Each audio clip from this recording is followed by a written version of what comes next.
అయోధ్యలో చివరి ఘట్టంగా భావించే ప్రాణప్రతిష్ఠ కార్యక్రమాలు ఈ రోజు ఉదయం 10 గంటలకు మంగళధ్వనితో మొదలవుతాయి. ఇందుకోసం దేశంలోని వివిధ ప్రాంతాల నుంచి 50 మందికి పైగా సంగీత ప్రముఖులు వచ్చారు. 2 గంటల పాటు మంగళధ్వని సాగుతుంది.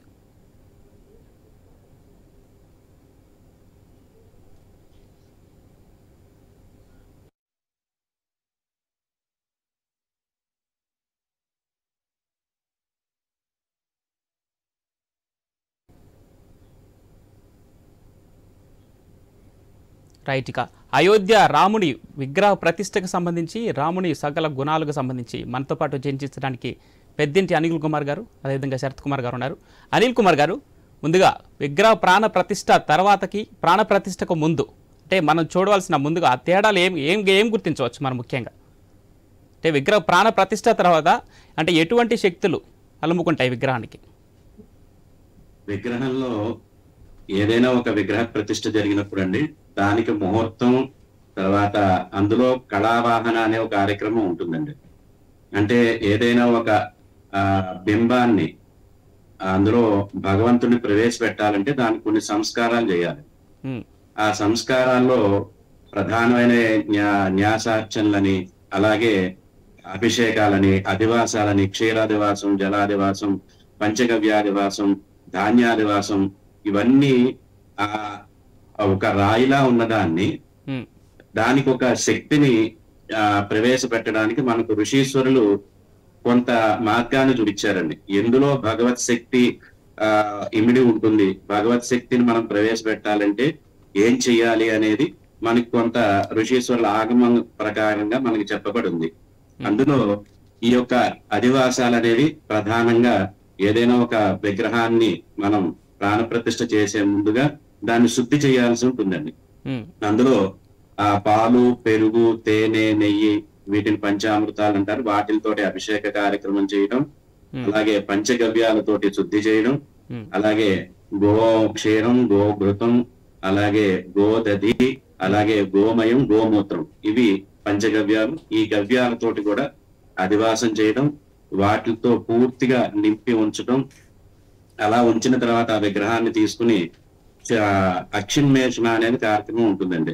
అంటే మంత్రపూర్వకంగా కళ్ళు పెట్టే కార్యక్రమం ఉంటుంది. అంటే శిల్పి విగ్రహాన్ని చెక్కి ఇచ్చిన తర్వాత ఆ చెక్కేటప్పుడు దాని మీద కూర్చోవచ్చు, దానికి కాళ్ళు తగలచ్చు, తర్వాత ఏదైనా జరగచ్చు. కానీ అలా విగ్రహాన్ని అలా తయారు చేయడానికి అతనికి ఎలా అయితే వీలుగా వస్తుందో అలా తయారు చేస్తారు దాన్ని. అది వాళ్ళ యొక్క గొప్పదనం. అలా సుందరంగా తయారు చేసినటువంటి విగ్రహాన్ని దాంట్లోకి దైవశక్తిని ప్రవేశపెట్టేటప్పుడు ఆగమ ప్రకారంగా పంచామృతాలతోటి అధివాసాలు అన్ని చేసి దాన్ని కళావాహన అనేది కార్యక్రమం చేస్తారు. అంటే ముందుగా ప్రతిష్ఠ చేసే ముందు కుంభ పూజ అనే కార్యక్రమం ఉంటుంది.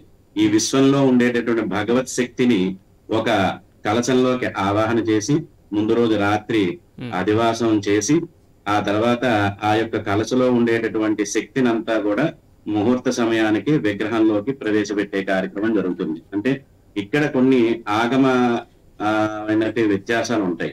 ఒక సమయానికి కొంతమంది విగ్రహ స్థాపన ముహూర్తానికి చేస్తారు, కొంతమంది యంత్రస్థాపన చేస్తారు. వారి వారి ఆగమాలను అనుసరించి కొంతమందికి కుంభాభిషేకం చేస్తూ ఉంటారు ముహూర్తానికి. అక్కడ ఆగమ విధానాన్ని బట్టి ఆ ఋషి చెప్పిన దాని ప్రకారం వాళ్ళు ఆయా కార్యక్రమాలు చేస్తూ ఉంటారు. ఇందులో మనం ఇక్కడ అయోధ్యలో జరిగేటటువంటి విధానం అంతా కూడా అక్కడ బార్హస్పత్యమానం ప్రకారం జరుగుతోంది కాబట్టి అక్కడ ఉన్నటువంటి పెద్దలు, ఆగమ సలహాదారులు, ఆగమ పండితులు, వీరందరూ కూడా వారి యొక్క నేతృత్వంలో సశాస్త్రీయంగా జరుగుతోంది అని చెప్పడానికి ఎట్టి సందేహం లేదు. అలాంటి చక్కని ఘడియలను మనం అందరం కూడా చూడగలుగుతున్నాం. ఆ యొక్క విగ్రహ ప్రతిష్టా కార్యక్రమం అయిన తర్వాత విగ్రహం పెట్టేంత వరకు అది ఒక బింబమే, అంటే ఒక రాయితో తయారు చేసినటువంటి ఒక రూపం. కానీ ప్రతిష్ఠ అయిన తర్వాత మాత్రం అది జీవం ఉన్నటువంటి రాముడు. అంటే మనకి ప్రాణ ప్రతిష్ఠ అయిన తర్వాత భగవంతుడు పిలిస్తే పలికేలా ఉంటాడు. అలాంటి పరమాత్మ మనకి పిలవగలిగే శక్తి మనలో ఉన్నప్పుడు పరమాత్మ ఎప్పుడు కూడా మనకి అందుబాటులోనే మనలోనే ఉంటాడు. అలాంటి చక్కని ఘడియలను మనం చూస్తున్నాం. విగ్రహాన్ని ప్రతిష్ఠ చేసే ముందు అధివాసాలు చేసిన తర్వాత ముహూర్త సమయానికి పెట్టి అందులో ప్రాణ ప్రతిష్ఠ చేస్తే సాక్షాత్తు బాలరాముడు అక్కడ ఉన్నట్టే అందులో ఎట్టి సందేహం లేదు. ఆయన యొక్క లీలలన్నీ కూడా చూపిస్తూ ఉంటాడు. మనం అందరం కూడా చూస్తాం. మనం అందరం కూడా రామరాజ్యాంలో మనం అందరం కూడా మెలుగుతాం. ఇదందరూ మన ఎంత సౌభాగ్యం, మన అందరి యొక్క అదృష్టం, ఈ ప్రపంచం యొక్క అదృష్టం. ఈ రోజున ఇలాంటి చక్కని ఘడియల్లో మనం ప్రాణ ప్రతిష్ఠ చేసుకుంటున్న సమయం ఇది.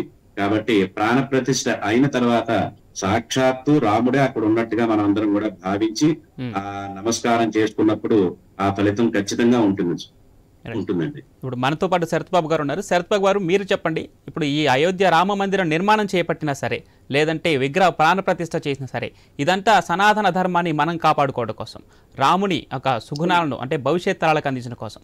ఇప్పుడు ఈ రామ మందిర నిర్మాణంతో భవిష్యత్ తరాలకు సనాతన ధర్మాన్ని ఎలా అంటే ఏ విధంగా ప్రతిబింబించేలా మనం రాబో తరాలకు అందించబోతున్నాం? ఇది ఎలా ఉపయోగపడుతుంది అంటారు రాబో తరానికి? ఇది కేవలం భవిష్యత్ తరానికనే కాకుండా ఇప్పుడు వర్తమానంలో కూడానండి. మనం ఎప్పుడైనా 3 అంశాలు ప్రధానంగా చూస్తాము. గతం, వర్తమానం, భవిష్యత్తు. గతం మనకు తెలుసు, ఆ చరిత్రలు, పురాణాలు, ఇతిహాసాలు మనం విన్నాం, తెలుసుకుంటున్నాం.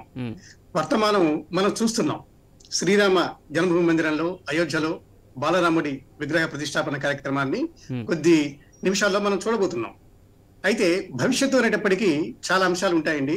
ఇక్కడ మనం ఒక జీవన విధానంగా భావించాలి. రామాయణం అనేది కేవలం ఒక మత గ్రంథం మాత్రమే కాదండి. రామాయణం అనేది ఒక జీవన వ్యక్తిత్వ వికాస గ్రంథం, ఒక మహాకావ్యం.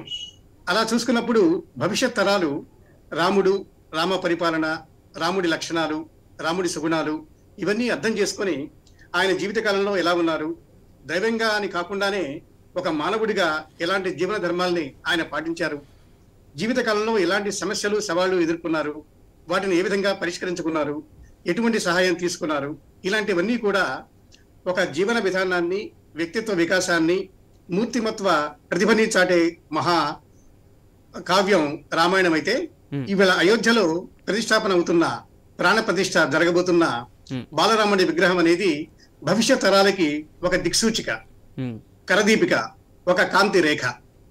అటువంటిది అనుకున్నప్పుడు ఖచ్చితంగా మనం ఈవేళ ప్రత్యక్షంగా ప్రచార ప్రసార సమాచార సాధనాల్లో చూస్తున్న వారికి, అలాగే పరోక్షంగా టీవీల్లో గమనిస్తున్న వారికి, అక్కడికి వెళ్ళిన వారికి, వెళ్ళలేని వారికి అందరికీ కూడా ఈ రోజున ఉదయం నుంచి 12:30 ఈ ప్రాంతం జరిగే వరకు కూడా, ప్రాంత ప్రతిష్టాపన జరిగే వరకు కూడా ఒక జీవన కావ్యం అండి ఇది. ఎందుకంటే ఇప్పుడు చూస్తున్న పిల్లలు కానీ పెద్దలు కానీ భవిష్యత్తులో ఏ విధంగా ఉండాలి, వారి జీవితం ఏమిటి, వికాసం అనే దానికి ఇది ఒక ఉదాహరణ, ఒక ప్రబలమైన తార్కాణం. రామాయణం మన ప్రపంచ గ్రంథం అయితే, ఆ రామాయణంలో రాముడు మనందరి రాజు అయితే, అక్కడ వెంచేసి ఉన్న బాలరాముడు మనకు తెలుసండి, ఎత్తు 51 అంగుళాలని మనం విన్నాం. అలాగే 3 అంతస్తుల్లో అనేక గదుల్లో పరివేషితమై ఉన్న రాముడండి. అయోధ్య నిర్మాణం గురించి మనం ఎన్నో అంశాలు తెలుసుకుంటూ ఉన్నాం. ఇది ఒక రాష్ట్రం అని కాదు, ఒక దేశం అని కాదు, ఒక వర్గం, ఒక ప్రాంతం, ఒక వర్ణం, ఒక వ్యవస్థ అని కాదు, అందరూ కలిసికట్టుగా ప్రతి ఒక్కరూ నిర్మించుకున్న రామాలయ మందిరంలో బాలరాముడి ప్రతిష్టాపన ఉత్సవం. ఖచ్చితంగా ఇది భవిష్యత్ తరాలకి మార్గదర్శకం అవుతుందండి. ఇవాళ చూస్తున్న వారంతా చాలా అదృష్టవంతులు అనడానికి కారణం ఏంటంటే, ఇంత మహోత్సాహంగా జరగడం అనేది బహుశా ప్రపంచ స్థాయిలో ఎక్కడ మనం చూడం. ఇంతటి ఐక్యత, సమగ్రత ఈ చూపే పరిస్థితి అనేది మనం ఎక్కడ గమనించాం. ఒక్క భారత చరిత్రలోనే, భారతీయ సంస్కృతి నాగరికతలోనే ఇది ఒక మహోత్తర ఘట్టంగా మనం వర్ణించుకొని తీరాలి. ఎవరు అవునన్నా కాదన్నా, ఇప్పటికి కానీ, గతానికి కానీ, భవిష్యత్తుకు కానీ ఒక గొప్ప పాఠ్య గ్రంథం, జీవిత ఆదర్శం ఇవాళ జరుగుతున్న కార్యక్రమం. కాబట్టి భవిష్యత్తుకి సూచిక, ఒక ప్రతీక, పతాక ఈనాటి కార్యక్రమం అని నేను భావిస్తున్నానండి. రైట్. కాకపోతే అనిల్ కుమార్ పెద్దింటి గారు, మీరు చెప్పండి, ఇప్పుడు రామాలయంలోకి అంటే మనం వెళ్ళడమే రామాలయంకి, అంటే ఇప్పుడు ప్రజెంట్గా ఉన్న అయోధ్య రామ మందిరంలోకి భక్తులు లోపలికి వెళ్ళగానే దర్శనానంతరం అంటే తూర్పు దిక్కు నుంచి లోపలికి వెళ్ళి దర్శనానంతరం దక్షిణ భాగం నుండి బయటకు రావాలంటున్నారు. దీని వెనుక అంటే ఎలాంటి శాస్త్రపరమైన ఏమైనా కారణాలు ఉన్నాయా, లేదంటే మామూలుగా రామ మందిర నిర్మాణం అలా ఉంది కాబట్టి తూర్పు నుంచి వెళ్ళి దక్షిణ భాగం నుంచి బయటికి రావడం జరుగుతుందా? దీని వెనుక ఉన్నటువంటి ప్రత్యేకతలు ఏంటి? ఈ ఆలయ నిర్మాణం అంతగా సూర్యవంశానికి సంబంధించినటువంటి పరమాత్మ ఇక్కడ ప్రతిష్ఠ చేసేటప్పుడు ఆ సూర్య భగవానునికి ఉదయం, ఆ సూర్యోదయం అవుతున్న ఘడియల్లో అలా ఆలయ ప్రవేశం చేసి దక్షిణ దిక్కుగా బయటికి వస్తే కనుక ఆయుర్దాయం పెరుగుతుందని చెప్పి శాస్త్రం అండి. ఎప్పుడైనా ఏ దేవాలయం అయినా సరే మనం తూర్పు దిక్కుగా దర్శనం చేసుకుని దక్షిణ దిక్కుగా బయటికి వస్తే కనుక దక్షిణ దిక్కుగా అధిపతి అయిన వాడు యముడు. అలా బయటికి వస్తే కనుక అక్కడ ఆయన యొక్క అనుగ్రహంతో అయితే ఆయుర్దాయం పెరుగుతుందని చెప్పి శాస్త్రం. అలాంటి చక్కని వాస్తురీత్యా నిర్మాణం అక్కడ అంతా కూడా జరిగింది. ఆలయం అంతా కూడా ఎక్కడెక్కడ ఏ స్థానాలు ఆ యొక్క రూపం ఆ యొక్క నిర్మాణం చేసిన శైలి అంతా కూడా 100% వాస్తురీత్యా వాళ్ళు అక్కడ నిర్మాణం చేయటం అనేది జరిగింది. దాని వలన దేశానికి అలాగే మన హిందువులందరికీ దేశానికి ప్రపంచానికి అన్ని మతాల వారికి కూడా మంచి జరుగుతుందండి. సర్వేజన సుఖినో భవంతు అనేది ఏకైకైన మతం ఏదైనా ప్రపంచంలో ఉంది అంటే అది ఒక్క హిందూ మతం, మన సనాతన ధర్మం ఒక్కటే సర్వేజన సుఖినో భవంతు అంటుంది. వాడు మంచివాడైనా చెడ్డవాడైనా అందరూ బాగుండాలని కోరుకునేటటువంటి తత్వం మన యొక్క హిందూ ధర్మంలోనే ఉంది. ఆ పాప పుణ్యాలన్నీ కూడా పరమాత్మే చూస్తాడు అనేది మన యొక్క నమ్మకం. అలాంటి చక్కని వైవిధ్యభరితమైనటువంటి మనం ఈ యొక్క ధర్మంలో సుందరమైన రామచంద్రుని యొక్క ప్రతిష్టా కార్యక్రమాన్ని ఆలయంలో చేసుకుంటున్నాం. అలాంటి మంచి సమయంలో మనందరం కూడా అదృష్టవంతులం. ఈ యొక్క కార్యక్రమానికి ఈ యొక్క తూర్పు దిక్కుగా వెళ్లి దక్షిణ దిక్కుగా రావడానికి ప్రధాన కారణం ఏంటంటే సూర్యుని యొక్క అనుగ్రహం, అలాగే యముడి యొక్క అనుగ్రహం. వారి ఇరువురు బయటికి రావడం, దక్షిణ దిక్కుగా రావడానికి ప్రధాన కారణం అదే. దానివల్ల ఆయుర్దాయం అనేది పెరుగుతుందని చెప్పి శాస్త్రం అండి. అదే ఇక్కడ ఒక్క విషయం గమనించాలండి. జగదానంద కారకుడు అంటాం, సకల గుణాభిరాముడు అంటాం. అయితే ఇవన్నీ రాముడి నుంచి మనం తీసుకునేటువంటి ఆ ప్రత్యేక విశిష్టతలు, రాముడి దగ్గర నుంచి మనం తీసుకునేటువంటి. అయితే రాముడికి ప్రత్యేకమైనటువంటి గురువు ఎవరైనా ఉన్నారా? ఒకవేళ ఉంటే అతను ఎవరు? రాముడు ఎవరి దగ్గర నుంచి ఇవన్నీ ఇలాంటి గుణాలను పొందాడు? అని ఆయన ప్రధానంగా ఎవరికైనా సరే తండ్రి మొదటి గురువు అవుతారండి. అలాగే వశిష్ఠుల వారు, అలాగే విశ్వామిత్రుడు, వీళ్ళందరి చేత కూడా విశ్వామిత్రుడు కూడా తీసుకువెళ్ళడం, ఆ యొక్క ఆయుధాలన్నింటినీ ఇవ్వడం, ఆయన విద్య నేర్పడం, ఇవన్నీ కూడా అక్కడ జరిగిన ప్రత్యక్షమైన రామాయణంలో అన్ని కూడా ప్రత్యక్షంగా మన అందరికీ తెలిసిన విషయాలు అవి. అదే ప్రతిదీ గురువుగానే ఆయనకి కనబడిన వాళ్ళందరూ కూడా గురువుగానే భావించి ఆయన నడిచిన ఏకైక రూపం రామావతారం. ఎందుకంటే మనం మనిషి ఎలా ఉండాలి, మనిషి జీవన విధానం ఎలా ఉండాలి, కుటుంబ వ్యవస్థ ఎలా ఉండాలి అని నిరూపించి ఆయన ఆదర్శంగా తీసుకోవాల్సిన రూపం అది. ఎందుకంటే ఆయన ఆచరించి చూపించాడు. కృష్ణుడు చెప్పినట్టు చేయమన్నారు, రాముడు నడిచినట్టుగా నడవమన్నారు మన పెద్దలు. ఎందుకంటే ఆయన యొక్క ప్రధానంగా మనిషి ఎలా ఉండాలి అనేది ఆయన చూపించడం కోసం ఏకైక అవతారం రామావతారం.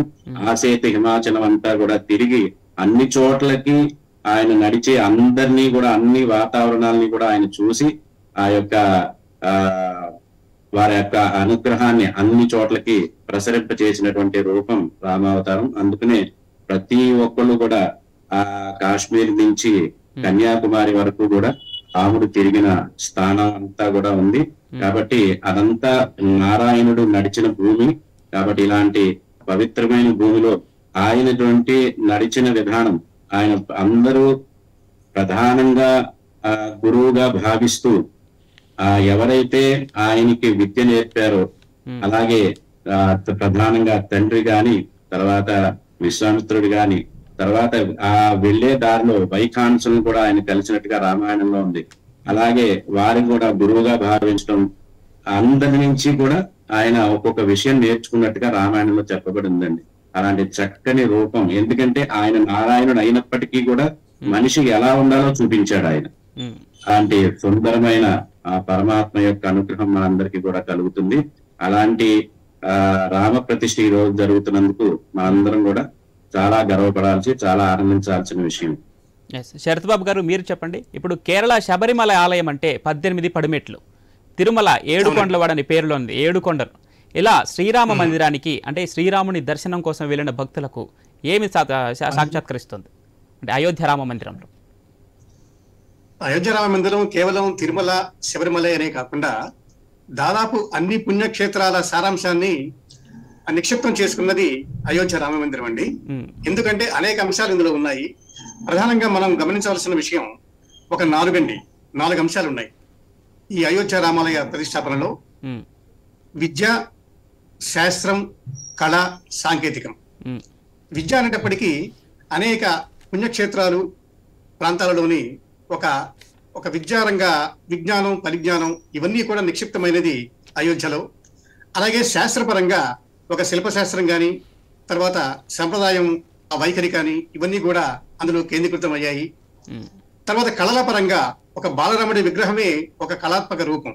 అక్కడి రూపురేఖలు చూస్తుంటే మనకి కనువిందుగా ఉంటుంది. అక్కడి నినాదాలు వింటుంటే మనకి వీణుల విందుగా ఉంటుంది. అలాగే సాంకేతికంగా అనేక రాష్ట్రాలు కళాకారులు ఇందులో పాలుపంచుకున్నారు. వారు కేవలం అనేక ప్రాంతాల నుంచి, పుణ్యక్షేత్రాల నుంచి కూడా, తిరుపతి నుంచి కూడా ప్రధానంగా అనేక చోట్ల నుంచి అక్కడికి అనేక వస్తు సామగ్రులు, సరంజామాలు చేరుకున్నాయి. ఉదాహరణకి పసుపు, కుంకుమ, అగరబత్తులు, దీపాలు, పూలు ఇలాంటివన్నీ కూడా మన సంప్రదాయానికి, ఆచారానికి ఒక సంకేతాలండి. ఇవి ఆయా పుణ్యక్షేత్రాల నుంచి, ప్రాంతాల నుంచి అయోధ్యకు చేరుకోవడం వల్ల వీటన్నిటి సమన్విత, సమీకృత స్వరూపమే అయోధ్య రామాలయం. కాబట్టి ఒక సింబాలిక్ గా, ఒక ప్రతీకగా, పతాకగా ఉన్నది ఏమిటంటే అయోధ్య రామాలయంలో ఒక సమీకృతమైన, సమగ్రమైన, మరి సంయుక్తమైన ఒక రూపం అండి. ఆ రూపానికి తగినట్లుగానే అనేక ప్రాంతాలు, ప్రదేశాలు ఇందులో పాలుపంచుకుంటున్నాయి. అనేక మంది విద్యావేత్తలు, విజ్ఞానవేత్తలు, శాస్త్రకారులు, కళాకారులు, అలాగే సాంకేతిక నిపుణులు ఈ నిర్మాణంలో పాలుపంచుకున్నారు. నిర్వహణలో వీరందరూ ఉన్నారు. కాబట్టి మన జీవిత విధానంలో ఎన్ని రూపాలైతే ఉంటాయో అన్ని రూపాలు, అలాగే మన పుణ్యక్షేత్రాల్లో ఎంత గొప్పదనం ఉంటుందో అంత గొప్పదనం కూడా కేంద్రీకృతమైన ఒక వ్యవస్థ అయోధ్య రామాలయం. ఇటువంటి సందర్భాన్ని మనం కళ్ళారా చూస్తున్నాం అనేది మనకు నిజంగా చాలా అదృష్టం. ఇది మనం ఈ కాలంలో, ఈ రోజులో ఉండి ఇలా చూడగలుగుతున్నామంటే ఇది ఖచ్చితంగా మన భాగ్యంగానే మనం భావించి తీరాలి. ఇప్పుడు వర్తమానం కానీ, భవిష్యత్తు కానీ ఇది ఒక అద్భుతమైన గడి అండి. ఇలా అనుకున్నప్పుడు ఇంతకంటే మించిన శుభ సమయం మన జీవిత కాలంలో చూస్తామని మనం అనుకోలేము. అందుకని ప్రత్యక్షంగా, పరోక్షంగా ఇది మహా పర్వదినోత్సవం. ప్రపంచం మొత్తానికి ఇది ఒక ఆదర్శ రూపం. అనిల్ కుమార్ నేను భావిస్తున్నానండి. అయితే ఇక్కడ చూసుకున్నాం అంటే 3 విగ్రహాలను తయారు చేశారు మొత్తం శిల్పులు. వాళ్ళ ఒకటి మూడు అపురూపమైనటువంటి విగ్రహాలను సుందరీకరించారు. వీటిలో ఒకటి బాలరాముడి అంటే 5 సంవత్సరాలు కలిగినటువంటి బాలరాముడి విగ్రహాన్ని ఎంపిక చేశారు. అయితే మిగిలిన 2 విగ్రహాలని ఉత్సవమూర్తులుగా ఉంచుతామంటున్నారు. అయితే ఇది ఏ విధంగా సాధ్యం? అంటే మూల విరాట్ కోసం చేసిన విగ్రహాలని ఉత్సవమూర్తులుగా ఉంచవచ్చా? అసలు దీని వెనుక అంటే రెండుకి ప్రధానంగా మనం సంప్రదాయపరంగా కొన్ని ఆలోచనలు ఉండొచ్చు, కానీ ప్రధానంగా మనం చూసినప్పుడు మూల విరాట్ అని, ఉత్సవమూర్తులని మనం విడిగా అంతరాలు మనం చెప్పలేమండి. ఎందుకంటే రాముడు ప్రధాన పాత్ర కదా. అయితే మనం సీత, లక్ష్మణుడు, ఆంజనేయుడు వీరందరూ ప్రధాన పాత్రలే. కానీ మనకు రాజధర్మంగా ఒక ఉదాత్త మానవుడిగా, ఆదర్శ పురుషుడిగా, పురుషోత్తముడిగా ఉన్నది రాముల వారు. కాబట్టి సహజంగానే, స్వభావ సిద్ధంగానే రాముల వారిది మూల విరాట్ అవుతుంది కాబట్టి ఉంది తప్ప, అంతే తప్ప ఉత్సవమూర్తులు వేరని, మూల విరాట్ వేరని మనం అనుకోవడానికి వీల్లేదు. అంతా ఒకటే. కాకపోతే ప్రధాన పాత్రధారి మర్యాద పురుషోత్తముడు రాముల వారే కాబట్టి అది మూల విరాట్ గా ఉండటం చాలా సహజం. కాబట్టి అందులో ఏమీ వేరే ఆలోచన ఏం లేదండి. మూల విరాట్ గానే ఆయన ప్రతిష్టాపన చేశారు. ప్రాణ ప్రతిష్టాపన ఆయనకే జరుగుతోంది. ఉత్సవమూర్తులు ఎలాగూ కాంతివంతంగా వారు ఎలాగూ ఉంటారు. ఆయన పక్కన ఉండటం వల్ల, వారు ఉండటం వల్ల ఆయన, వీరంతా కూడా ఒక కాంతిమంతంగా, శోభాయమానంగా ఉంటుంది. ఉత్సవమూర్తులైనా, ఆ మూల విరాట్ అయినా వారు దైవాంశ స్వరూపులు, ప్రత్యేకించి మానవ మహోత్తములు కాబట్టి అంతా సమానమే. అక్కడ ఎటువంటి తేడా లేదండి. అక్కడ రాముల వారి ప్రతిష్టాపన అంత మాత్రాన వేరే వారిది కాదని కాదు. ప్రధానంగా రాముల వారిది, ఆ వెంటనే మిగతా వారిదని మనం అర్థం చేసుకోవాలి. ఈ ప్రాణ ప్రతిష్టాపన కేవలం రాముల వారికి మాత్రమే కాదు, ఒక జీవిత విధానానికి, హిందూ ధర్మానికి ఇది ఒక ప్రత్యేకత, విలక్షణత అని నేను భావిస్తున్నానండి. అనిల్ కుమార్ పెద్దింటి గారు, రామ రామ రామ రామ అనే పదం నుంచి రామగా మారింది అంటున్నారు. అంటే ఇది నమో నారాయణయ నమ శివాయ నుంచి రామ అనే పదం పుట్టిందంటారు. దీని వెనుక అసలు అంతా అర్థం ఏమిటి? ప్రధానంగా ఓం నమ శివాయ అనే మంత్ర జపం చేస్తే ఏ ఫలితం వస్తుందో, ఓం నమో నారాయణాయ అనేది మంత్ర జపం చేస్తే ఏ ఫలితం వస్తుందో, రామ అంటే ఆ ఫలితం వస్తుందని ప్రధానంగా. ఏంటంటే ఓం నమ శివాయలో మకారానికి ప్రధానం, అలాగే నారాయణాయలో రాకి ప్రధానం. ఈ ప్రాణ బీజాలు అంటారు వాటిని. ఏదైనా ఒక మహామంత్రాలకి బీజాక్షరాలు అనేవి కొన్ని ఉంటాయి. ఆ బీజాక్షరాల్లో ఈ ప్రాణ ప్రతిష్ఠ, ప్రాణశక్తి ఇమిడి ఉన్నటువంటి ఒక అక్షరం ఉంటుంది ప్రతి నామంలోనూ. అందులో ఈ రామ అనేది నారాయణాయలో రకారాన్ని, వీళ్ళు నమశివాయలో మకారాన్ని తీసి కలిపి రామ అని చేయటం వల్ల దానికి ఒక దివ్య శక్తి అనేది ఏర్పడుతుందండి. ఈ బీజాక్షరాలు ఎలా ఏర్పడతాయి అంటే, ఓం ఈ ఉప్పు అనేది అక్షరాలు ఎలా అయితే మామూలుగా అనుకుంటామో దాని పక్కన 0 పెడితే కనుక అది బీజాక్షరం అవుతుందండి. అది బీజాక్షరానికి ఎందుకు అంత శక్తి వచ్చిందంటే, కొన్ని లక్షల కోట్ల జపాలు మన పూర్వం ఋషీశ్వరులు ఆ అక్షరాన్ని తీసుకుని దాన్ని జపం చేయటం వల్ల దానికి ఒక శక్తి ఉంటుంది. అది ఆ శక్తిని మనం ఈ యంత్రాల్లో కూడా పెడుతూ ఉంటారు. ఈ ప్రాణ ప్రతిష్ఠ చేసేటప్పుడు కింద ఆ యంత్ర స్థాపన అనేది జరుగుతుంది. ఆ యంత్ర స్థాపనకి ఈ బీజాక్షరాలు అనేవి ప్రధానంగా ఉంటాయి. అందులో ఈ పట ఉచ్చాటే ఖేచమారనే వషట్ వస్యే అని శాస్త్రం ఉంది. వషట్ ఏదైనా ఒక రామ్ వషట్ స్వాహ అన్నాం అనుకోండి, వషట్ అనే పదం వశీకరణానికి ఉపయోగపడుతుందని చెప్పి శాస్త్రం చెబుతుంది. పట్ ఉచ్చాటే ఏదైనా చేతబడులు కానీ ఏదైనా ఎవరైనా గిట్టిన వాళ్ళు ఏదైనా చేసిన ఆ దోషం పోవాలంటే ఏదైనా రామ పట్ స్వాహ అన్నాం అనుకోండి, పట్ అంటే ఉచ్చాట, ఆ దోషం పోతుంది అని చెప్పి శాస్త్రం. అలాగే ఏదైనా ఒక ఇబ్బంది కలిగించేటటువంటి ఏదైనా శత్రుజయం కలగాలి అనుకుంటే కనుక ఖేచమారణే అని ఖేం ఖేం రామాయ ఖేం ఖేం అన్నాం అనుకోండి, అక్కడ ఆ యొక్క శత్రువులు నశింప చేస్తుంది ఆ మంత్రం అని చెప్పి శాస్త్రం. అలాంటి దివ్యమైనటువంటి బీజాక్షరాల్లో ఉంటుందండి. అలాంటి బీజాక్షరాలకు మూలం రామం. రామ అంటే మొత్తం అంతటికి కూడా ఈశ్వరుడు యొక్క అనుగ్రహం, అటు నారాయణుడి యొక్క అనుగ్రహం కూడా రెండూ కలిసి ఉన్నది రాముని యొక్క నామం. అలాంటి రామం యొక్క రూపాన్ని మనం ఈ రోజున అక్కడ ప్రతిష్ఠ చేసుకుంటున్నాం. బాల రూపంలో ఉండేటటువంటి పరమాత్మని అక్కడ ప్రతిష్ఠ చేయడం, అందులో దశావతారాలతో కూడుకున్నటువంటి రాముడు. చుట్టూరు మకర తోరణం అనేది ఆ విగ్రహంలో ఉంది. ఆ విగ్రహం చుట్టూరు కూడా దశావతారాలు ఉన్నాయి. ఆ దశావతారాలతో కూడుకున్నటువంటి రాముడిని అక్కడ ప్రతిష్ఠ చేయడం జరుగుతుందండి. రైట్, చెప్పండి స్వామి. జగదానందకుడు కారకుడు అని చెప్పి రాముని విశ్లేషించడానికి, అంటే ఆ పదాన్ని ఎలా విశ్లేషిస్తారు? అది ఆ ఆనందాన్ని అందరికీ కూడా పంచిన రూపం అండి ఆయన. జగద్ ఆనందకారకుడు. ఆయన యొక్క నామం స్మరణ చేస్తేనే భగవంతుడి యొక్క అనుగ్రహం సంపూర్ణంగా ప్రసాదించి, ఆయన యొక్క అనుగ్రహం సంపూర్ణంగా ప్రసాదించేటటువంటి రూపం. అలాంటి జగదానందకారకుడైనటువంటి రాముడి యొక్క ప్రతిష్టా కార్యక్రమం మనం ఇందాక చెప్పుకుంటున్నాం. గర్భాలయంలో బాలరాముడి యొక్క ప్రతిష్టా కార్యక్రమం జరుగుతోంది. మనకి ఎలా అయితే పంచప్రాణాలు అనేవి ఉంటాయో దేవాలయానికి కూడా అలా ఉంటుందండి. విగ్రహానికి కూడా ధ్రువ, కౌతుక, ఉత్సవ, స్నపన, బలిబేరాలని ఒక 5 రూపాలు ఉంటాయండి. ఏ ప్రధానమైన ఆలయాల్లో అయినా సరే 5 విగ్రహాలు ఉంటాయి.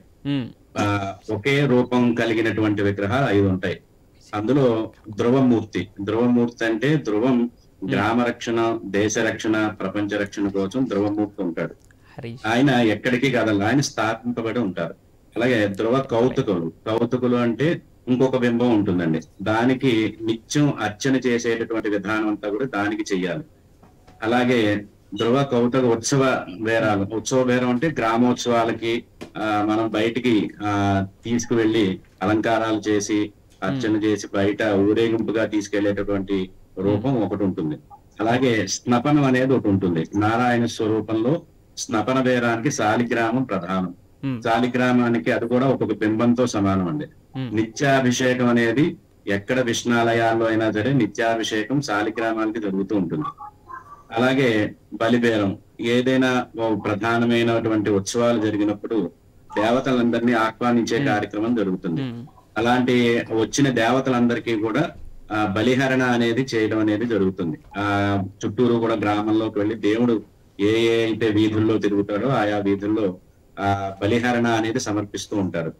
అది ఆ యొక్క విగ్రహంతో తీసుకుని వెళ్ళి ఆ ప్రసాదాన్ని ఆ యొక్క గ్రహాలకి అలాగే దిక్పాలకులకి అందరికీ కూడా దేవతలందరికీ కూడా కపిలాది దేవతలని వాళ్ళందరికీ కూడా ఇవ్వడం అనేది జరుగుతుంది. అందుకు అదొక రూపం ఉంటుంది. ఇలాగా ఈ పంచ ప్రాణాలు పంచపేరాల్లో ఇమిడి ఉంటుంది ఈ దేవాలయం.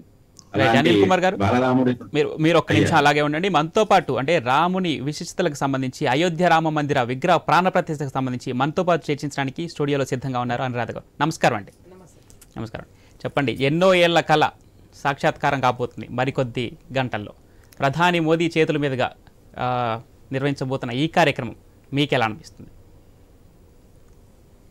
ఈ వేదిక ద్వారా మన రాముడి గురించి మాట్లాడడానికి అవకాశం ఇచ్చిన ఈ ఛానల్ వారికి ధన్యవాదములు. అంతేకాకుండా ఈరోజు చూసుకున్నట్టయితే ఎంత పవిత్రమైన రోజు. 500 సంవత్సరాల నుంచి మనము ఎదురు చూస్తున్న ఒక గడియ. జయ రామ జగదభిరామ పరంద పావన నామ. ఎంతమంది అండి అసలు రోడ్డు పైన కూడా చూస్తుంటే ఒక ప్రతి మందిరంలో కూడా మామిడి తోరణాలు అరటాకులతోటి ఎంత అంగరంగ వైభవంగా శ్రీరామనవమి రోజు శ్రీరాముడి పెళ్ళి ఏ విధంగా జరుగుతుందో ఈ ప్రతి గుడిలో కూడా ఇప్పుడు ఈ 19th నుంచి కొంతమంది ఆధ్యాత్మికవేత్తలు కావచ్చు, ఇంకా కొంతమంది కావచ్చు, రాముడి కళ్యాణం చేయడము, ప్రతిరోజు ఒక్కొక్క ఏరియాలో ఒక్కొక్క మందిరంలో రామ కళ్యాణం చేయడం, అక్కడ భక్తులందరూ ఎంత ఉద్దేశిస్తున్నారు. ఈరోజు అయోధ్యలో మనం ఎదురు చూస్తున్న 500 సంవత్సరాల నుంచి ఎదురు చూస్తున్న గడియ రానే వచ్చింది. మన బాలరాముడికి ప్రాణ ప్రతిష్టాపన ఇంకా కొద్ది గంటల్లో 11 o'clockకి స్టార్ట్ అవుతుంది. మనము అది అక్కడ ఉండి చూడలేకపోయినా మనకు ఇది మీడియా ద్వారా దూరదర్శన్ ద్వారా మనకు అవకాశం ఇస్తున్న ప్రతి ఒక్కరికి యాజమాన్యానికి కూడా మనం ధన్యవాదాలు చెప్పాలి. ఎందుకంటే మనం అందరము అయోధ్యలో ఉండలేము. అయోధ్యనే మన ఇంటికి తెచ్చుకొని ఈరోజు దీపాలు వెలిగించుకొని ఇల్లు బాగా నీట్గా శుభ్రంగా చేసుకొని మన బాలరాముడి ప్రాణప్రతిష్టను వీక్షిద్దాము. అంతేకాకుండా మన సనాతన ధర్మం గురించి కూడా చర్చించుకోవాలి, కుటుంబ వ్యవస్థ గురించి కూడా చర్చించుకోవాలి, సమాజంలో జరుగుతున్న కొన్ని అరాచకాలను కూడా ఈరోజు మనం చర్చించుకోవడం ఈ వేదిక ద్వారా మంచి శుభకార్యం అని కూడా చెప్పవచ్చు. సాంప్రదాయాల గురించి కానీ కొన్ని మోటివేషన్స్ పిల్లల గురించి కానీ మనం చర్చించుకుందాము. చాలా ధన్యవాదములు. రామాయణం అంటే శ్రీరాముని వివాహం తర్వాత మనకి పూర్తి విషయాలు తెలుసు, అంటే ఇప్పుడున్న తరానికి తెలుసు, మా ముందున్న తరానికి తెలుసు. కానీ బాలరాముడిగా ఉన్నప్పుడు రాముని యొక్క ప్రత్యేకత గురించి కొన్ని విషయాలు. బాలరాముడిగా ఆయనను మనము ఈరోజు చర్చించుకోవడం కూడా ముఖ్యం ఉద్దేశమే. అయితే అయోధ్యను బాలరాముడు అని ఎందుకు అంటే ఆయన అక్కడ పుట్టిండు కాబట్టి, అక్కడ తిరిగిన ప్రదేశం కాబట్టి మనం బాలరాముడిగా ఆయనని ఈరోజు ఆహ్వానించడము, ప్రాణప్రతిష్ఠాపన చేయడము జరుగుతుంది. బాలరాముడిగా ఆయన విశేషాలు చాలా చెప్పుకోవాలంటే చాలా విషయాలు ఉంటాయి. సో ఈరోజు మనము ప్రతి ఒక్కరం కూడా ఈ అయోధ్యలో జరుగుతున్న పూజా కార్యక్రమాన్ని కనుల విందుగా చూసి అట్లాగే ఆస్వాదించి కొన్ని మంచి విషయాలు కూడా కొంతమంది ఆధ్యాత్మికవేత్తల ద్వారా తెలుసుకుందాము, మాట్లాడదాము, ఏంటిది అన్నది గురించి కూడా చర్చించుకుందాం. మనతో పాటు సిద్ధంగా శరత్ బాబు గారు, మీరు చెప్పండి, బాలరాముడిగా రాముని యొక్క ప్రత్యేక విశిష్టతలు కొన్ని విషయాలు మీ ద్వారా మీ వివరణ. బాలరాముడిగా ఆయనకు ఉన్నవన్నీ ప్రత్యేకతలేనండి. అనేక విలక్షణతలు విశిష్టతలు ఆయనకు ఉన్నాయి. ఎందుకంటే ఒక బాలుడిగా ఉండగా అది పసిప్రాయం కదా, ఒక తల్లిదండ్రుల ప్రేమ ఆప్యాయతలు, సోదరుల విషయంలో ఉన్న అభిమానం, అలాగే తన నగర దేశ పౌరుల పట్ల అనుకున్న అభిమానం, ఇదంతా కూడా బాలరాముడు అనేది కేవలం చిన్న బాలుడు, అతనికి లోక జ్ఞానం తెలియదని మనం అనుకోకూడదు. ఎందుకంటేనంటే ఆయన ఒక బాలరాముడిగా ఉన్నప్పుడు ఆయన ఏం చేశారంటే అయోధ్యలోనే తల్లిదండ్రులతో ఎలా వ్యవహరించాలి, అలాగే సోదరులతో ఎలా ఉండాలి, తన రాజ్యానికి వచ్చిన సభకు వచ్చిన పౌరుల సమస్యలు విన్నప్పుడు ఎలా వ్యవహరించాలి, ఇవన్నీ కూడా బాలరాముడు చిన్నప్పటి నుంచి చూశాడు. అతను చూడటంతో పాటు అతను గురువుల నుంచి తల్లిదండ్రుల నుంచి తెలుసుకుందే కాకుండా తనకు తానుగా ఉన్న ఒక పరిణత శక్తితో ఆయన అనేక అంశాలు గమనంలోకి తీసుకున్నారు. ఎందుకంటే ఆ గుణాలన్నీ చిన్నప్పటి నుంచే రావాలండి. ఎవరికైనా కూడా మనం అనుకుంటాము ఏ సుగుణాలు గాని ఒక గొప్ప గుణాలు గాని మొదటి నుంచి రావాలే తప్ప అవి ఒక్కసారిగా సాక్షాత్కారం కావు. అలాగే బాలరాముడు పుట్టినప్పటి నుంచి కూడా ఆయన వినయ విధేయతలు, భక్తి, తండ్రి మీద ఉండే గౌరవం, అలాగే తనకు ఆ విద్యారంగ పరంగా గురువులు ఉంటారు, గురువులతో శుశ్రూష చేసి ఆ విద్య నేర్చుకోవడం, ఆ విద్య నేర్చుకోవడంలో ఎన్ని కష్టాలు ఎదురైనా భరించడం, ఇవన్నీ కూడా ఆయన ఒక బాలలకి ఆదర్శమూర్తిగా ఉన్న ఆయన బాలరాముడు. ఎందుకంటే మనం ఆ ఆదర్శ పురుషుడు, మర్యాద పురుషోత్తముడు అని అంటాము. కానీ నేటి బాలలకి లేకపోతే రేపటి బాలలకు కూడా ఆదర్శమూర్తి ఈ బాలరాముడే. ఎందుకంటే ఆయన ఆలోచనలు పవిత్రం, ఆయన ఆచరణ పవిత్రం, తర్వాత అవగాహన. ఆయన మనకు చిన్నప్పుడు ఎన్నో కథలు ఉన్నాయండి, పురాణ కథలు. ఆయన ఈ ప్రకృతిని ఎంతగానో ప్రేమించాడు, పరిసరాలను ఎంతగానో అభిమానించాడు, పర్యావరణాన్ని అభిమానంగా చూసుకున్నాడు ఆయన. అంటే ఒక బాలుడిలో ఉండాల్సిన ఒక మార్దవం, ఒక మాధుర్యం, సౌకుమార్యంతో పాటు ఆయనకి ఒక పరిణత మనస్సు అనేది అప్పటి నుంచి ఉందండి. అది ఉంది కాబట్టే ఆయన అంతగా రాణించారు. బాలరాముడు మరి యువరాముడు అయిన తర్వాత ఈ కాలక్రమంలో వచ్చిన మార్పులు మనకి ప్రత్యక్షం చేస్తాయి. అందుకనే ఈవేళ మనం అయోధ్య స్వస్థలం కాబట్టి బాలరాముడి విగ్రహ ప్రతిష్టాపన, ప్రాణ ప్రతిష్ట. ఈ బాలరాముడే ఒక దివ్యరాముడు, భవ్యరాముడు, మరి భవిష్యత్తుకి ఒక ఆదర్శమూర్తి అని నేను అనుకుంటున్నానండి. అనిల్ కుమార్ పెద్దింటి గారు, ఇక్కడ విగ్రహం విషయానికి వస్తాం. విగ్రహం చుట్టూ దశావతారాలు ఉన్నాయి. మత్స్య, కూర్మ, వరాహ, నరసింహ అవతారాలు, ఇలాగా శ్రీరామ అవతారం, కృష్ణుడు అవతారం దాకా ఉన్నాయి. ఈ ఆ అవతారాలన్నిటికీ సంబంధించి శ్రీరామ అవతారానికి సంబంధించి ప్రత్యేకంగా దీనికి సంబంధించిన విశిష్టతలు ఏంటి? ఈ నారాయణ యొక్క లోక సంరక్షణార్థం, దుష్ట శిక్షణ, ధర్మ రక్షణ కోసం చేసేటటువంటి అవతారాలన్నీ కూడా దశావతారాల్లో ప్రధానమైన అవతారాలు ఇంకా చాలా ఉన్నాయండి నారాయణుడివి. హైగ్రీవ అవతారం ఉండే, బుద్ధ అవతారం ఉండే, మిగతా రూపాలు ఏవైనా ఉన్నా కానీ ప్రధానంగా దశావతారాలు అనేవి ప్రధానం. అందులో రాముడికి ఒక విశిష్టత ఉంది. మన మానవులకి రాముడికి అవినాభావ సంబంధం ఉంది. ఎందుకుందంటే ఆయన ఎలా ఉండాలి, మనిషి ఎలా బతకాలి, ఎలా జీవించాలి, తండ్రిని ఎలా కొలవాలి, తల్లిని ఎలా చూడాలి, సోదరులతో ఎలా మెలగాలి, ఇదంతా కూడా గురువులతో ఎలా ఉండాలి అని ఆయన ఆచరించి చూపించాడండి ముందుగా. అలాంటి దివ్యమైన రూపం. మిగతా రూపాల్లో ఏదైనా ఒక నరసింహావతారం జరిగింది అనుకోండి, అప్పుడు ఈ ప్రహ్లాదుని రక్షించడం, అలాగే సాధు జనువుని రక్షించడం కోసం అని చెప్పి అవతారాన్ని ఆయన ధరించడం, అక్కడ ఆయన సంహరించడం, తర్వాత ఈ యొక్క అవతారాలు ఏవైనా సరే ఆ దుష్ట శిక్షణ, ధర్మ రక్షణ కోసం చేసేటటువంటి అవతారాల కింద ఉన్నాయి. ఒక రామావతారంలో ఏం జరిగితే వాటితో పాటుగా మనిషి ఎలా మసలాలి అనేది చూపించిన రూపం అది. కాబట్టి అక్కడ రఘువంశంలో ఉంటుందండి ఏంటంటే బాలకే విద్యార్థీనాం యవ్వనే విశేషినాం వార్ధకే మునివృత్తీనాం యోగేనాంతే తనుత్యజామని.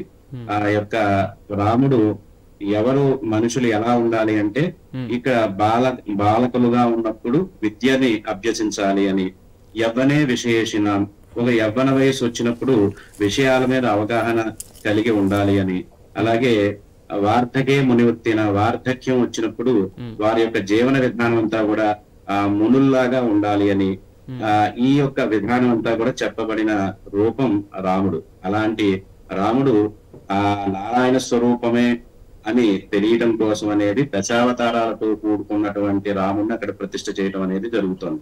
ప్రధానంగా వారి అందరి యొక్క శక్తి, నారాయణ సంపూర్ణమైనటువంటి శక్తి ఆ విగ్రహంలో ఉందండి. అక్కడ బాలరాముడుగా మనం ప్రతిష్ఠ చేసుకుంటున్నా అది సంపూర్ణమైన నారాయణ శక్తితో కూడుకున్నటువంటి రాముడు అక్కడ ప్రతిష్ఠ చేయబడుతోంది.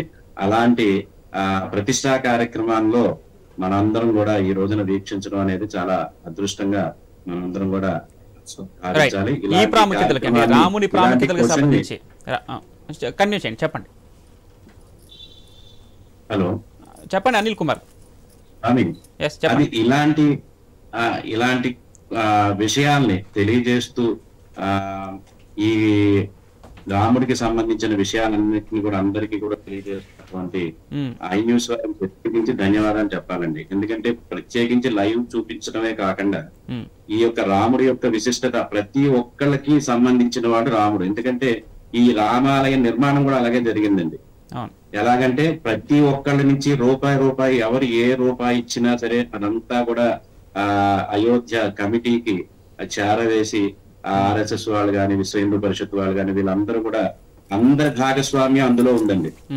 మిగతా ఆలయాలు ఎక్కడ ఏది నిర్మాణం చేసినా వాళ్ళు ఏదైనా ఒక డోనర్ ఉండడమో లేకపోతే ఒక పెద్దవాళ్ళు అక్కడ నిర్మాణం చేయడం అనేది జరుగుతూ వచ్చాయి తప్ప అందరినీ ఇన్వాల్వ్ చేసి అందరి యొక్క ద్రవ్యము అందులో పడేలాగా చేసి నిర్మించినటువంటి ఏకైక ఆలయం మన దేశంలో ఏదైనా ఉంది అంటే ఇది ఒక రామ మందిరము.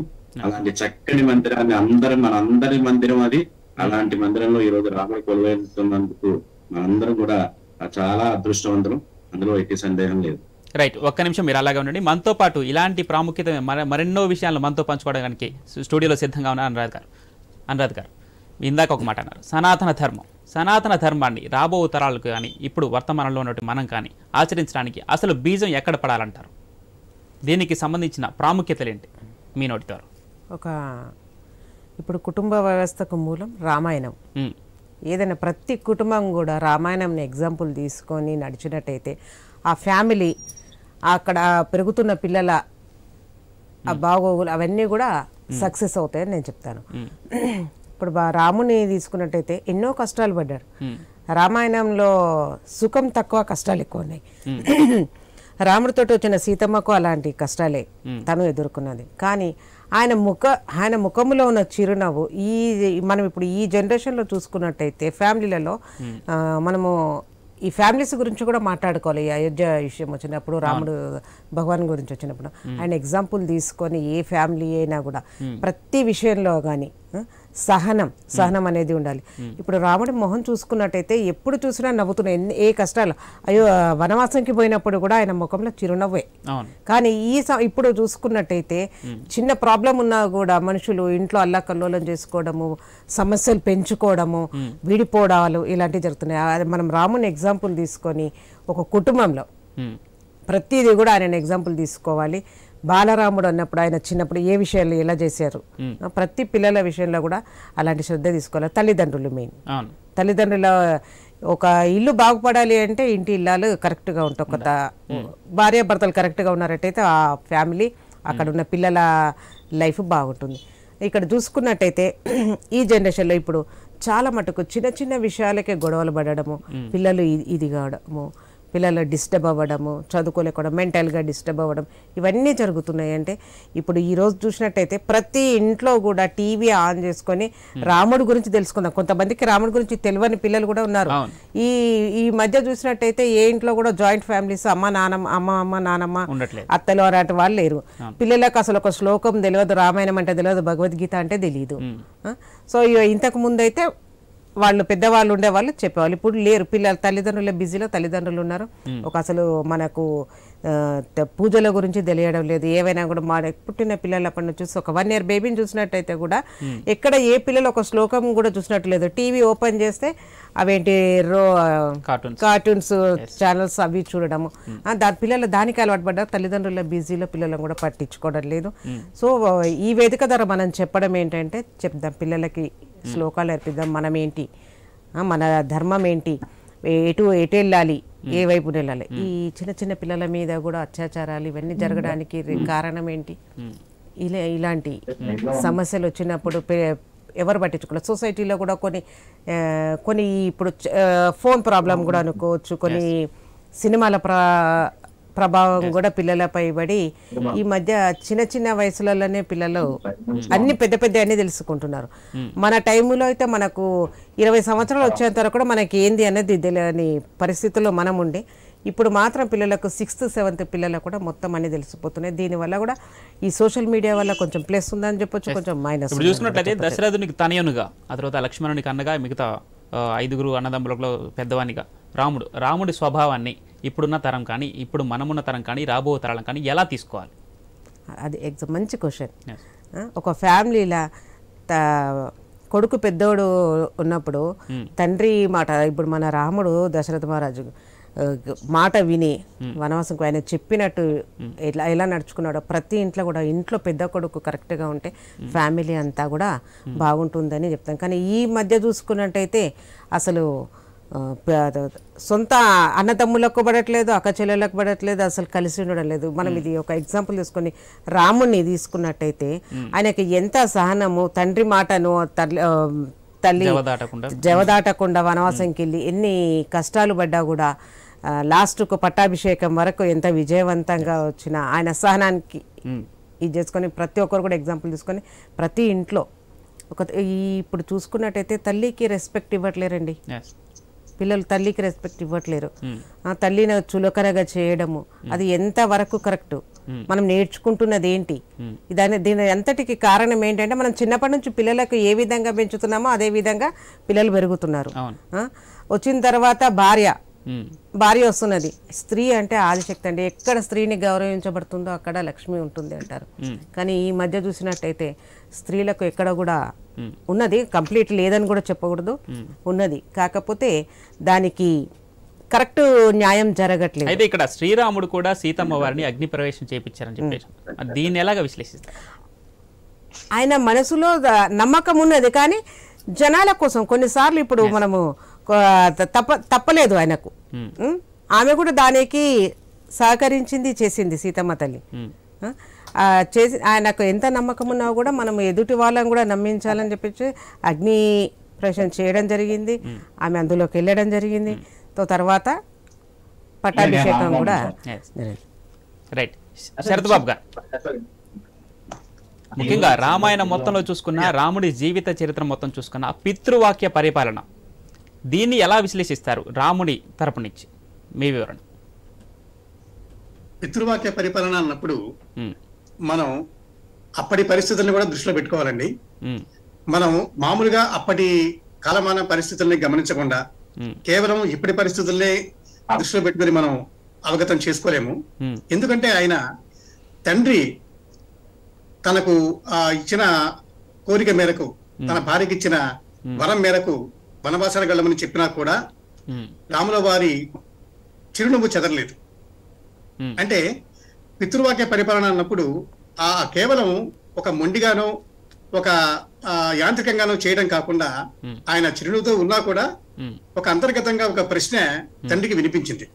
అదేమిటి అంటే వనవాస పాలన, వనవాసానికి వెళ్ళి రావడం అనేది జరుగుతుంది, నేను వెళ్తాను మీరు చెప్పినట్టుగా అని అన్నప్పుడు ఆయన దశరథుడు భయపడిందల్లా కేవలం చిన్నవాడు, అంత వయసు లేనివాడు, మరి అంత వనవాసానికి ఎలా వెళ్తాడు, అక్కడ ఎలా ఉంటాడు, క్రూర మృగాలు, అక్కడి పరిస్థితులు, మరి రాజమందిరంలో సంతోషంగా ఉన్న పిల్లవాడు అంటే తండ్రి దృష్టిలో రాముడు బాలుడే, ఎలా ఉంటాడు, ఎలా వెళ్తాడని ఒక తండ్రిగా ఆయన పరితాపం చెందుతూ ఉన్నప్పుడు ఆయన అన్ని గమనించి మౌనంగా అన్నిటినీ వీక్షించి ఆయన తండ్రి వాక్యాన్ని పరిపాలించారు. అలా చేయడంలో ఆయన మనం తెలుసుకోవాల్సింది, ఈ తరం తెలుసుకోవాల్సింది అంతర్గతంగా ఉన్న అంశాన్ని తెలుసుకోవాలి. వనవాసం చేయడం వల్ల సామాజిక ప్రయోజనం ఏమిటి? కేవలం ఆయన వనవాసం వెళ్ళడం కోసం వెళ్ళలేదండి. అక్కడికి వెళ్ళి ఆయన చేయాల్సిన పనులు చాలా ఉన్నాయి. అది కూడా ఆయన దృష్టిలో ఉంది. ఎందుకంటే మునుల పరిరక్షణ, అక్కడ యజ్ఞయాగాదులకు దాన్ని కాపాడాల్సిన అవసరం, ఇవన్నీ మనసులో ఉన్నాయి. కాబట్టి రాముల వారు పితృవాక్య పరిపాలన చేశారు. ఆ చేసిన సందర్భంలోనే ఆయన ఒక అంతర్గతంగా, ఒక అంతరంగ తరంగంలాగా, ఒక సంగీతంగా ఉన్నది ఏమిటి అంటే తండ్రిని బాధ పెట్టకపోవడం.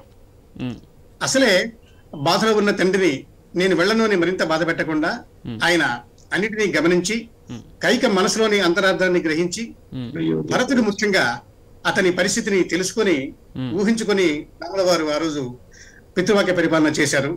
కాబట్టి ఆయన ఆ పరిపాలన చేయడం అనేది, పరిపాలన అనే పదం మనం వాడుతున్నామండి. పితృవాక్యాన్ని పాటించారు అని అనడమే కాకుండా పరిపాలన అంటున్నాం మనం. అంటే ఒక అడ్మినిస్ట్రేషన్, అంటే ఒక మహారాజు ఆ దేశానికి చక్రవర్తి ఒక మాట చెప్పినప్పుడు ఒక పౌరుడిగా ఆ మాటని ఆయన స్వీకరించారు రాముల వారు. కేవలం కుమారుడిగా కాదు, ఒక దేశ పౌరుడిగా. అదండి పరిపాలనలోని అంతరార్థం ఏమిటంటే ఒక సామాజికంగానే మనం చూడాలి. కేవలం తండ్రి కొడుకు అనుబంధం మాత్రమే కాకుండా ఒక రాజుకి ఒక పౌరుడికి ఉన్న సంబంధంగానే మనం భావించాలండి. అలా అనుకున్నప్పుడు పరిపాలనలో నెంబర్ 1 ది బెస్ట్ అడ్మినిస్ట్రేటర్ రాముల వారు. ఇది ఖచ్చితంగా మనం చెప్పగలమండి. దానికి ఉదాహరణలు లక్షలుగా ఉన్నాయి రామాయణంలో. ఆయన వనవాసానికి వెళ్ళడం దగ్గర నుంచి చిట్ట చివరి క్షణాల దాకా ఆయన పరిపాలించింది పితృవాక్యాన్ని అనుసరించారు. ఆయన్ని బాధ పెట్టలేదు తండ్రిని, తను బాధపడలేదు, వనవాసం చేశారు. ఇవన్నీ కూడా ఆయన అడ్మినిస్ట్రేటివ్ క్యాపబిలిటీకి, పరిపాలనా సామర్థ్యానికి ఉదాహరణలు. కాబట్టి రాముడు మర్యాద పురుషోత్తముడు మాత్రమే కాదు, ఆదర్శ పరిపాలకుడు, ఉత్తమ పౌరుడు కూడా. ఆ విధంగా మనం చూడాలండి రాముల వారు. రైట్. అనిల్ కుమార్ పెద్దింటి గారు, మనం ఇప్పుడు అయోధ్య రామ మందిరం గురించి ఎలా చర్చించుకుంటున్నామో, అంటే బాలరాముని విగ్రహ ప్రాణప్రతిష్ఠ గురించి ఏ విధంగా చేస్తున్నామో, అంటే రామాయణం మొత్తం మీద చూసుకుంటే సరయూ నది ప్రాముఖ్యత కూడా అంతే ఉంటుంది. సరయూ నది అంటే రామాయణం మొత్తం మీద సరయూ నదికి సంబంధించిన విశిష్టత ఏంటి? భారతదేశంలో ప్రధానమైన నదులలో సరయూ నది కూడా ఒకటండి. ఎందుకంటే నారాయణుడు ప్రత్యక్షంగా అక్కడ జన్మించడం, అక్కడ ఆయన బాల్యం అంతా అక్కడే జరగడం, అలాంటి పుణ్యనదిలో నారాయణ స్పర్శ, విష్ణు పాదోద్భవాంగంగా అని భగవంతుడి యొక్క ఎడమ